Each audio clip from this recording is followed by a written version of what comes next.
ఆంధ్రప్రదేశ్ హైకోర్టులో న్యాయమూర్తిగా పనిచేసి 2022 ప్రాంతాల్లో మధ్యప్రదేశ్కు బదిలీ చేయబడినటువంటి న్యాయమూర్తి జస్టిస్ బివి రమణ ఈ మధ్య చేసినటువంటి వ్యాఖ్యలు సుప్రీంకోర్టు న్యాయమూర్తులు కొలీజియం తన విజ్ఞప్తిని ఆమోదించకుండా ఒక విధంగా ఒత్తిడి వల్ల చేశారు అని ఆయన చెప్పడం, దాన్ని ఒక వర్గం సోషల్ మీడియాలోనో దాన్ని కొనసాగించి ఇంకా మొత్తం న్యాయమూర్తుల బదిలీలకు దాన్ని ఆపాదించడం ఇదంతా. దీని మీద నేను కొన్ని కామెంట్స్ చేశాను. సహజంగా ఇలాంటివి ఆ రంగానికి సంబంధించిన వాళ్ళు కానీ కొంతమంది పరిశీలకులు జాగ్రత్తగా చూస్తుంటారు. ఇది అయిన తర్వాత నాకు సుప్రీంకోర్టు స్థాయిలో కీలక బాధ్యతలు నిర్వహించినటువంటి న్యాయమూర్తులు, అంటే పదవి రీత్యా వాళ్ళు మాజీలు కానీ న్యాయమూర్తులే కదా, కొన్ని అభిప్రాయాలు చెప్పారు. అవి నాకు కూడా ఆశ్చర్యం కలిగించాయి. ఎందుకంటే ఎటువంటి వాళ్ళు ఎటువంటి వైఖరులు తీసుకుంటూ ఉంటారు. ఇప్పుడు జస్టిస్ యశ్వంత్ వర్మ గురించి, అవినీతి గురించి మాట్లాడేస్తున్నారు చాలామంది. సరే, నోట్ల కట్ల అవన్నీ నిజమే, కానీ ఆ క్రమంలో రాజ్యాంగ విలువలే తాము తప్పుదో పట్టిస్తున్నామన్న వాస్తవాన్ని వాళ్ళు గుర్తించరు. న్యాయమూర్తులు తప్పులు ఉంటాయి కాబట్టి వాళ్ళ మీద చర్య తీసుకోవాలి, మొత్తం గుప్పిట్లోకి తీసుకోవాలి అన్న ప్రయత్నంలో కేంద్ర ప్రభుత్వంలో కొంతమంది మాట్లాడుతుంటారు. ఇప్పుడు దురదృష్టవశాత్తు ఉపరాష్ట్రపతి స్థానంలో ఉన్న జగదీప్ ధంకర్ అలా మాట్లాడుతున్నారు. అలాగే తమను తాము విక్టిమ్స్గా కొంతమంది న్యాయమూర్తులే చాలా యోధులు, కొంతమంది న్యాయమూర్తులే చాలా ఇదిగా ఉంటారు అని, వాళ్ళు నిజానికి వాళ్ళు పాక్షికంగా ఉన్నారా, ఇంకో విధంగా ఉన్నారా? ఈ మధ్యకాలంలో ఉత్తర భారతదేశంలో చాలా హైకోర్టుల్లో వచ్చినటువంటి ఉత్తర్వులు అవి లౌకిక మత విషయాలకు సంబంధించి కానీ, మహిళల విషయాలకు సంబంధించి కానీ, అధికారులకు సంబంధించి కానీ వచ్చిన కొన్ని ఉత్తర్వులు సుప్రీంకోర్టు కూడా ఆమోదించలేకపోయింది. వాటిని నిలవేసింది ఉన్న ఫలానా. అలాగే వాళ్ళను మందలించింది, మహిళలను కించపరిచేవి చేయకండి అని కూడా చెప్పింది. కాబట్టి న్యాయమూర్తులు అన్న వాళ్ళు గట్టిగా మాట్లాడినంత మాత్రాన, ఏదో ఒక వ్యక్తిని ఒక వర్గాన్ని టార్గెట్ చేసినంత మాత్రాన వాళ్ళు చాలా రైట్గా ఉన్నారని మనమేం చెప్పలేం. మనం మరీ ముఖ్యంగా ఏపీలో అయితే వైసీపీ టీడీపీ మధ్యలోనే అన్నీ నడుస్తూ ఉంటాయి కదా. ఈ నేపథ్యంలోనే న్యాయమూర్తుల బదిలీలు వీటి మీద కూడా వాళ్ళ స్పందనలు. ఇప్పుడు జస్టిస్ బివి రమణ గారు తన భార్య అనారోగ్యము లేకపోతే ఆ ఆరోగ్య చికిత్స సమస్యలు వీటి రీత్యా అడిగానని చెప్తే కుటుంబపరంగా మానవత్వంతో మనం అర్థం చేసుకోవచ్చు. లేదు, అంతర్గతంగా వ్యవస్థాపరంగా ఆయనకున్న అసంతృప్తి ఆయన వెలిబుచ్చవచ్చు. పైగా ఆయన ఏం బహిరంగంగానే మాట్లాడారు కదా, కాబట్టి వీడ్కోలు సభలో. అందువల్ల నేను ఆయన మీద వ్యాఖ్యానం చేయను. కానీ అక్కడ చర్చకు రాని అతి కీలకమైన విషయం నా దృష్టికి వచ్చింది. అది నాతో మాట్లాడిన ఉన్నత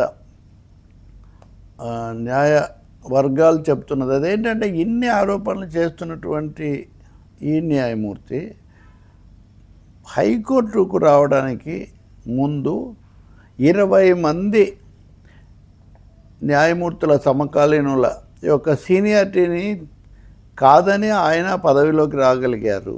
ఇది సంభవమేనా, ఇది సాధ్యమేనా, ఇది మంచిదేనా అని ఈ న్యాయవర్గాలు ప్రశ్నిస్తున్నాయి. అంటే 20 మంది యొక్క ఆధిక్యతను దాటేసి రావటం అన్నది ఇక్కడ జరిగింది, సూపర్ సీడ్ అయ్యి. ఎలా, ఎందుకు అంత అవసరమైంది? ఇప్పుడు ఆ 20 మందికి కూడా అసంతృప్తి ఉంటుంది కదా. ఆ 20 మంది కూడా ఏవో ఆరోపణలు, ఫిర్యాదులు అవి చేస్తూ ఉంటారు కదా. కొద్ది రోజుల కిందట చాలా నిక్కచ్చిగా నిలబడతాడని పేరున్నటువంటి జస్టిస్ మురళీధర్, ఆయన్ని ఎన్నిసార్లు ప్రమోట్ చేసినా కానీ పైకి పంపించలేదు. చివరికి ఆయన హైకోర్టు స్థాయిలోనే పదవి విరమణ చేసి ఇప్పుడు మళ్ళీ ఆయన ప్రాక్టీస్ చేస్తున్నారు. న్యాయ కోణమే ఆయనకు ఊపిరి కాబట్టి ఆయన చాలా విలువైన విషయాలు కూడా చెప్పారు. నేను గతసారి సుందరయ్య గారి వర్ధంతి సభ ప్రసంగంలో ఆయన అనువాదం చేశాను. ఇప్పుడు జస్టిస్ బివి రమణ ఆరోపణలనే చెప్పేవాళ్ళు ఈ న్యాయవర్గాల్లో, తర్వాత న్యాయ సంబంధమైన పత్రికల్లో వస్తున్న ఈ సమాచారాన్ని దృష్టిలోకి తీసుకుంటారా? 20 మందిని కాదని కొంతమందికి ఎలా ప్రమోషన్ ఇవ్వాల్సిన అవసరం ఏమొచ్చింది? దాంట్లో కూడా రాజకీయాలు ఉన్నాయని ఎవరైనా ఆరోపిస్తే అప్పుడు దానికి ఏంటి సమాధానం?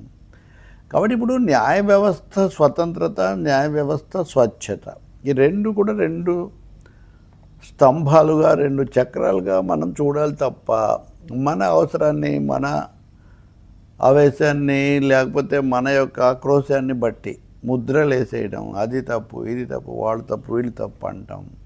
రెండోది మాకు చేస్తేనేమో ఒత్తిడి, మీకు చేస్తేనేమో శాస్తి అన్నట్టుగా చెప్పడం అది కుదరని విషయం. ఖచ్చితంగా చెప్పాలంటే ఆంధ్రప్రదేశ్ హైకోర్టులో గత న్యాయమూర్తులు కొందరు రాష్ట్ర ప్రభుత్వం, ముఖ్యమంత్రి ఎవరైనా కానివ్వండి, జగన్ కావచ్చు, స్టాలిన్ కావచ్చు, కేసీఆర్, రేవంత్ రెడ్డి, చంద్రబాబు నాయుడు, ఎవరైనా కావచ్చు, కానీ ఒక రాష్ట్ర ప్రభుత్వాన్ని హైకోర్టు న్యాయమూర్తి ధర్మాసనంలో కూర్చొని ఇలా అయితే మేము పాఠం చెప్పాల్సి వస్తుంది, ఇలాగైతే మేము రాజ్యాంగాన్ని చేయాల్సి వస్తుంది అని చెప్పడం, అది అధికారం మీకు ఉందా? ఎందుకంటే ఇప్పుడు నడుస్తున్న వివాదంలో రాజ్యాంగమే సర్వోన్నతమైంది అని ఒక్కటికి 2 సార్లు గత ప్రధాన న్యాయమూర్తి సంజీవ్ ఖన్నా గారు, ఇప్పుడున్న ప్రధాన న్యాయమూర్తి గవాయ్, వీళ్ళందరూ చెప్తున్నారు. అది ఎవరు చెప్పకపోయినా అందరికీ తెలుసు. Every institution, every individual in the country, in the system must draw their powers only from constitution. సుప్రీంకోర్టుకి అధికారాలు, న్యాయ వ్యవస్థ స్వతంత్రత అనేది కూడా అలా వచ్చినాయి. అలా వచ్చినప్పుడు జస్టిస్ బివి రమణ గారిని కావచ్చు, ఇంకొకరిని కావచ్చు, కొలీజియంలో ఉన్నటువంటి సీనియర్ మోస్ట్ న్యాయమూర్తులతోనే కొలీజియం ఏర్పడుతుంది. వాళ్ళు 1-2 సార్లు ఆలోచించే కదా నిర్ణయం తీసుకుంటారు. వాటిని మళ్ళీ వెట్ చేసి కదా సుప్రీంకోర్టు ఇచ్చిన తర్వాత కేంద్ర ప్రభుత్వం తుది నిర్ణయం తీసుకుంటుంది. అందులో మళ్ళీ తర్జనభర్జనలు జరుగుతుంటాయి. కాబట్టి వ్యక్తిగత కోణంలోనో లేకపోతే పాక్షికమైన ఒక దృష్టితోనో ఇది తప్పు, అది రైటు అని చెప్పడం ఎవరికి కుదరదు. అలా చెప్పేటైతే ఇప్పుడు 20 మందిని సూపర్సిట్ చేసి దాటేసి పదవి ఎలా వస్తుంది ఎవరికైనా అనే ప్రశ్న కూడా ఉత్పన్నమవుతుంది. ఇది సీనియారిటీ మీదే ఆధారపడాలా అంటే సీనియారిటీ, తీర్పులు, వాటి నాణ్యత, అలా చూస్తే చాలా ఉన్నత స్థానాల్లోకి వచ్చిన వాళ్ళ యొక్క తీర్పుల నాణ్యత పెద్దగా ఏమీ డ్రాఫ్టింగ్ కానీ లేకపోతే ఏమనాలి కాన్సెప్చువలైజేషన్ కానీ కాన్స్టిట్యూషనల్ ఆర్డర్లో పెట్టడం కానీ పెద్ద ప్రతిభావంతంగా ఉండదనే అభిప్రాయం చాలామంది చెప్తారు. జస్టిస్ చంద్రచూడ్ లాంటి వాళ్లకు మంచి పేరు ఉంది ఆ విషయంలో, సిజేఐ వాళ్ళు అయినప్పుడు కూడా. అందుకే చాలాసార్లు తీర్పు వచ్చాక ఇది ఎవరు రాశారు ఇట్లాంటి ప్రశ్నలు జరుగుతుంటాయి.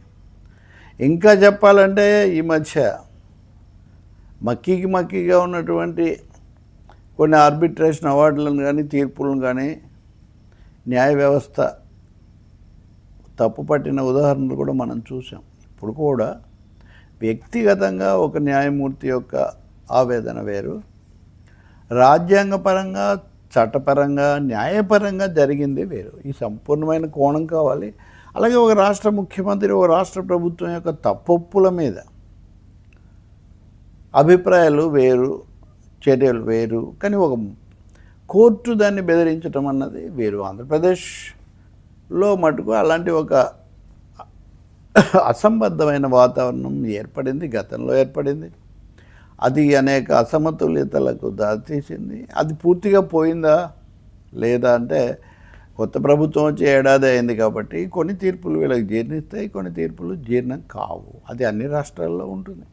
ఇది జరుగుతూనే ఉంటుంది. ఇది కూడా ఒక రాజ్యాంగపరమైన పోరాటమే. కానీ దీంట్లో వ్యక్తులకు, మరి ముఖ్యంగా కొలీజియంకు వరుసగా 3-4 ప్రధాన న్యాయమూర్తులైన వాళ్లకు అందరికీ ఉద్దేశాలు ఉన్నాయని చెప్పడం, ఇంకా అంతకంటే కూడా నాతో ఒక మాజీ న్యాయమూర్తి అన్నారు, నాకు అన్యాయం జరిగిందని చెప్పడం ఒకటి, మీకు కూడా జరుగుతుంది, దేవుడు చూపిస్తాడు మీకు గుణపాఠం అని చెప్పడమే. ఈ శాపనార్థాలు చెప్పడానికి న్యాయమూర్తులు ఎందుకు, మామూలు ఎవరైనా చెప్తారు కదా. కాబట్టి కొంచెం ఎవరైనా ఆలోచించుకోవాలి. ఇందులో నాకు వ్యక్తిగతమైన కోణం కానీ